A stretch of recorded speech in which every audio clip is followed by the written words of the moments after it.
Le morning, les GG, tout sur les dessus de l'actu. Les grandes gueules. Parler beaucoup, manger l'argent, voyager beaucoup seulement. Mais travailler beaucoup, créer des choses, employer des jeunes, non, non, non. Les dirigeants africains, les dirigeants sont comme ça. Les grandes gueules. Merci de nous rejoindre mardi 30 avril. Le plaisir de vous savoir nombreux devant la lucarne joyeuse, devant vos écrans télévisés à la maison pour regarder, suivre cette émission où que vous soyez donc sur le continent. Vous êtes à Madagascar, mais aussi dans les deux Congos. Merci de votre fidélité. Vous nous écoutez à la radio ici en Guinée, en province, sur 99.7 à Boké, la même fréquence dans le Fouta et en région forestière, 99 tout court du côté des Cancans. Merci de votre fidélité. Là à la une, la fête internationale du travail, c'est demain, 1er mai, à Boké. Les autorités préfectorales ont décidé qu'il n'y aura point de manifestation dans la commune urbaine à l'initiative d'une quelconque centrale ou structure syndicale. Une mesure qui a le don de d'effaroucher et de braquer notamment l'UGTG, l'Union Générale des Travailleurs de Guinée. Qu'est-ce qui justifie une telle mesure? On va poser la question. Et l'UGTG, et cette autre question, l'UGTG va-t-elle s'y plier? Entre autres questions que nous nous posons ce matin, ce soir sur Espace TV, donc dans notre émission, nous allons nous rendre du côté de Boké pour entendre Monsieur Aboubakar Mbop Kamara. Il est le préfet de Boké et il sera suivi par Monsieur Aboubakar Siliki Mara. Il est le secrétaire général adjoint de l'Union Générale des Travailleurs de Guinée, l'UGTG. Un recensement conduit par les autorités en charge de l'enseignement préuniversitaire de l'alphabétisation qui n'est pas du tout donc la tasse de thé des enseignants contractuels qui protestent depuis hier. Vous l'avez remarqué, hier c'était très tendu du côté de Cancan.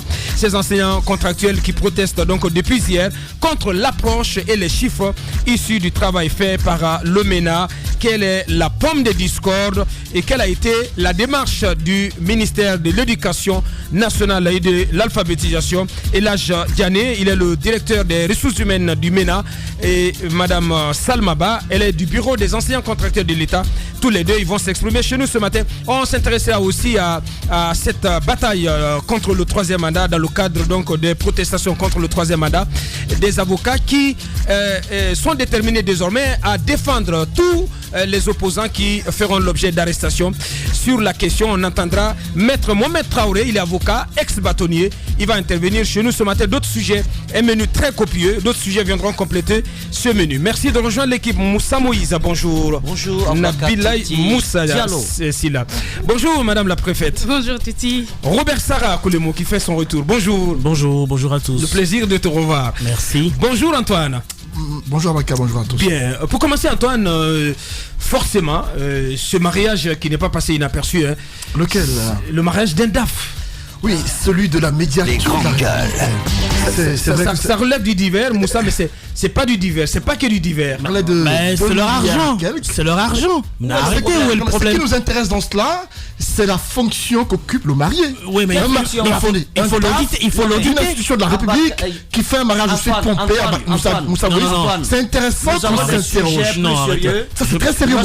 C'est pas sérieux. Le président Alpha Condé. Il n'y a aucun lien, franchement, pour l'instant, jusqu'à preuve du contraire, entre la fonction de ce jeune, Monsieur Touré, je pense, et les dépenses qui ont été effectuées au cours de ce mariage. La mariée s'est exprimée là-dessus. Il faut arrêter d'aller... Arrêtez. Alpha Condé a parlé des 518. Si vous avez envie... Les 518, tu peux souffrir d'entendre. Non, souffre d'entendre quand même. Il a ses arguments à lui. S'il te plaît, Moussa. Je ne suis pas en train de balayer les arguments d'Antoine, mais je dis, lorsqu'on va rendre des preuves concrètes sur le fait que ce monsieur a puisé dans les caisses de l'État pour financer ce mariage à hauteur de centaines de milliers d'euros. Mais elle a démenti, Aminata. Elle n'a aucune preuve. Comment on peut se fier à cela? Aminata, c'est une amie à moi, je sais. Pour l'heure, il faut quand même arrêter de se... Écoutez, arrêtez. Il y a des choses plus intéressantes. Aminata Kourouma, c'est une jeune fille que je connais très bien, qui a travaillé dans le milieu de la mode depuis très longtemps. Attendez, permets-moi d'expliquer. Antoine va s'expliquer.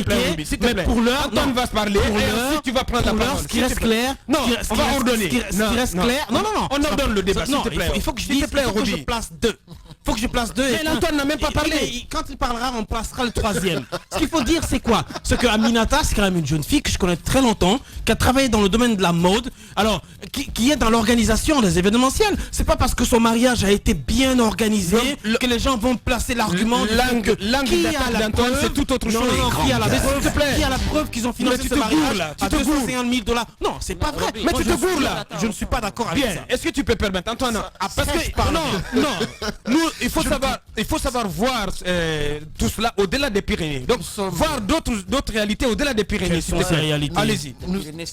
Bien. Nous sommes journalistes. Allez-y. Il y a ces événements. On va se fier aux premières évidences. On nous a enseigné cela en C'est pas parce philosophie. que son mari est DAF que Ne du coup... vous fiez pas aux premières évidences. Allez-y. Lorsque Roby s'exprime de la sorte, ça me surprend. Parce que Roby étant chroniqueur, de tels événements généralement l'interpellent. Attendez, on va l'écouter s'il te plaît. On parle d'un DAF, quelqu'un qui s'occupe des affaires financières d'une institution de la République, qui se marie, et un homme dont le mariage fait parler de lui. À mon avis, certes, on me dira que en parlant, c'est de la mauvaise forme, mais pas du tout. À mon avis, ça doit interpeller parce que non seulement on regarde la grandeur des événements, parce qu'on a reçu des... Mais attendez, on a reçu des coups de fil à Bakar Diallo. Alpha Condé récemment a parlé des 518. Les 518 sont des jeunes qui ont été recrutés au sein de l'administration pour s'occuper des affaires financières de le département ministériel et autres institutions de la République. Lorsque l'un d'entre eux, à mon avis, célèbre son mariage de façon aussi pompeuse, beaucoup se demanderont d'où proviennent les fonds. Ces fonds-là, certes on me dira que peut-être ça vient de la poche, soit de la femme ou du monsieur. Il a certes ses propres fonds à lui, mais lorsqu'il gère des fonds publics, c'est important que nous, Guinéens, nous nous interrogeons. Ailleurs, ce monsieur aurait dû être inquiété, parce qu'on aurait dû s'interroger par rapport à ça. Ailleurs, on aurait dû l'interroger, faire des enquêtes pour comprendre la provenance. Mais pourquoi vous banalisez ça? Mais il n'y a personne. C'est une affaire sérieuse. Non, écoutez, Moussa, c'est sérieux. Je vous assure. Non mais un peu de gâcher la lune de miel des autres. On ne gâte pas du tout. On s'interroge. C'est important de s'interroger. Rappelez-vous, même récemment, lorsqu'Alpha Condé était devant les ambassadeurs hier, tellement qu'il a confiance en ces jeunes, il a rappelé qu'il faut en envoyer auprès des ambassades afin qu'ils servent d'interprètes et autres. J'estime, je ne suis pas en train de dire que ce jeune a peut-être puisé dans la caisse de la médiature de la République pour financer son mariage, mais j'estime que c'est important que nous, journalistes, nous nous interrogions sur les origines des fonds qui ont servi à ce mariage. Ça implique quand même un DAF. Et qui parle de DAF, on sait à quoi ça renvoie quand même, Moussa. Il faut se poser les vraies questions, Moussa. C'était un mariage extrêmement extravagant et pompeux. C'est pas possible de ça. Non, c'est pas possible. On doit se poser des questions sur l'origine des fonds quand même. Autant vous avez le droit de me poser des questions, autant j'ai le droit de dire ne banalisons pas le débat. Mais non, c'est pas une banalisation. C'est toi qui banalise. Je pense qu'il y a une différence à faire entre la célébration de ce mariage, les conditions de célébration de ce mariage et une quelconque idée de détournement de fonds publics. Il faut faire la différence. Il faut se poser des questions sur peut-être l'origine des fonds. Moi, mais c'est ce qu'on fait absolument. Non, mais c'est différent. Parce qu'il y a une insinuation. Mais on n'a pas parlé de détournement ici, Moussa. Vous mettez un lien d'emblée. C'est assez insidieuse ce que vous dites. C'est les questions que vous posez. Si, bien entendu. C'est insidieux. D'abord, pourquoi je le dis? C'est d'abord un DAF qui se marie. Ça signifie... Le mariage était grandiose ou pas? S'il te plaît. Mais c'est le plus beau jour. C'est le plus beau jour de sa vie. Il a le droit d'en faire un événement. S'il en a les moyens. Maintenant, à l'État de prouver, aux structures de l'État de prouver, ou bien à ceux qui se sont posés ces interrogations, de fouiller et de prouver qu'il y a un lien entre la disparition. Mais c'est le sens de notre démarche. Notre démarche consiste à interpeller l'ORDEF par exemple, les autorités en charge. Non mais Moussa, vous mettez les inspections pour savoir. Elle est mal faite. Vous savez quoi? Vous mettez d'emblée les liens. Quand je me concentre sur un tel sujet, je sais comment procéder. Je vais d'abord fouiller. Ensuite, je viens poser les bonnes questions. Mais on ne va pas comme ça, comme la rumeur le dit sur la toile. On ne va pas comme ça servir un plat aussi froid aux gens. Il faut arrêter. Vous avez le matin, il faut arrêter. En plus, il n'y a aucun lien entre ça et l'argent. En plus, vous êtes bien. Continuez à faire dans la banalisation. En plus, vous êtes méchant. Vous gâtez la lune des miels des autres. Ce qu'il faut dire, c'est que vous faites un lien d'emblée entre le fait que c'est un DAF qui se marie et le mariage est pompeux. Vous ne regardez pas un peu le côté côté de la demoiselle Mariam Kourouma, qui a longtemps et qui continue, Aminata Kourouma, pardon, qui a longtemps et qui continue longtemps de travailler dans l'événementiel, qui quand même organise des mariages, qui a un grand salon de coiffure et de manicure en bas du même immeuble de la médiature, qui est depuis très longtemps, qui est une demoiselle qui travaille très dur, qui voyage, qui achète des marchandises et qui revient et qui a ses propres moyens. Écoutez, il faut le dire, Madame Aminata Kourouma, elle était obligée, permettez-moi de dire, elle était obligée de répondre sur la toile, elle était obligée de donner l'origine de la provenance de la robe de mariée, du gâteau de mariage, puisque le gâteau de mariage vous a impressionné. Elle a dit que c'est sa marraine qui lui a offert ce gâteau de mariage, etc. Et c'est une demoiselle qui est habituée à organiser les événements. Merci. Ce qui vous a peut-être... On va la coucher le débat. Non, mais vous pouvez plus raccourcir. Non, mais s'il te plaît. Ce qui vous a impressionné, c'est l'organisation du mariage. Alors, arrêtez, ça a été bien organisé. Personne n'a les preuves, encore une fois. Personne n'a les preuves matérielles. Il y a eu 2,5 milliards de financés dans ce mariage-là. Sortez les preuves et à ce moment-là, je condamnerai le couple. Mais pour le moment, laissez les gars faire leur lune de miel tranquille à Dubaï. C'est un mariage qui n'est pas passé inaperçu quand même. Allez-y.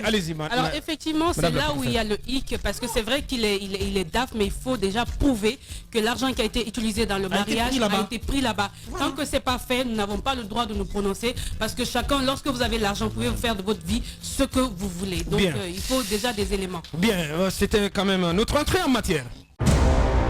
La normale s'impose en norme. Le sens n'est plus sens. L'intelligence décriée et la médiocrité célébrée. Brisons cette inversion des valeurs.